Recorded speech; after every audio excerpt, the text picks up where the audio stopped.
Hi everyone, thanks so much for tuning into my channel. So today I'm going to be making a traditional Jamaican dish, curry chicken.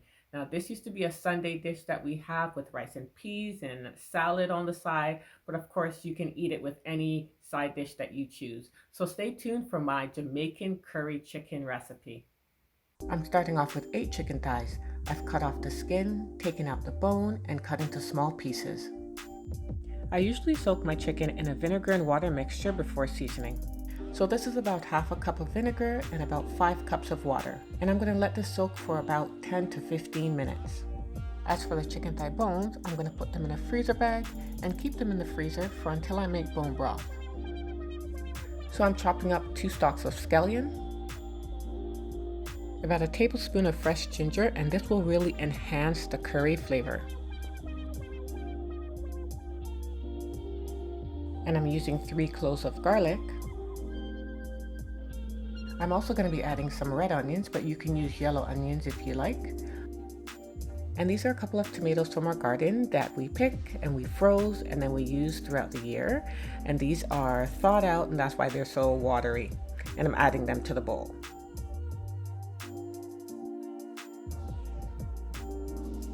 I don't usually measure when I cook. I sprinkle and then I taste once it's almost done. But for now, we're going to start with about 1 tablespoon of salt.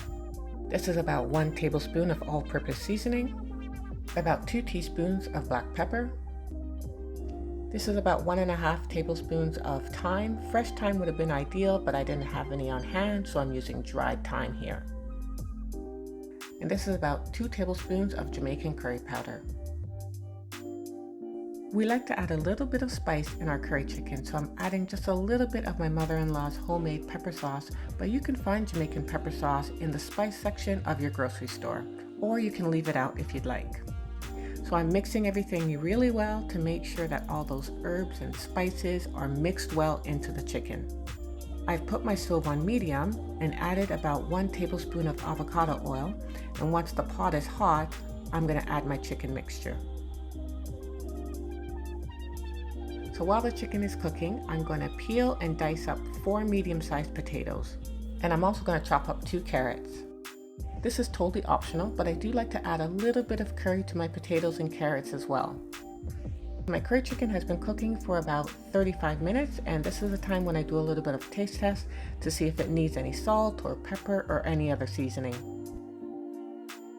And now I'm going to add the potatoes and carrots to the pot. And I'm adding about a cup of water. So after about 20 minutes, I check the potatoes and carrots to make sure that they're fork tender. This dish is done. Now we'll have this with a side of rice or couscous along with some greens. Perfect. Thanks so much for watching, and if you make this curry chicken, let me know how it goes in the comments below.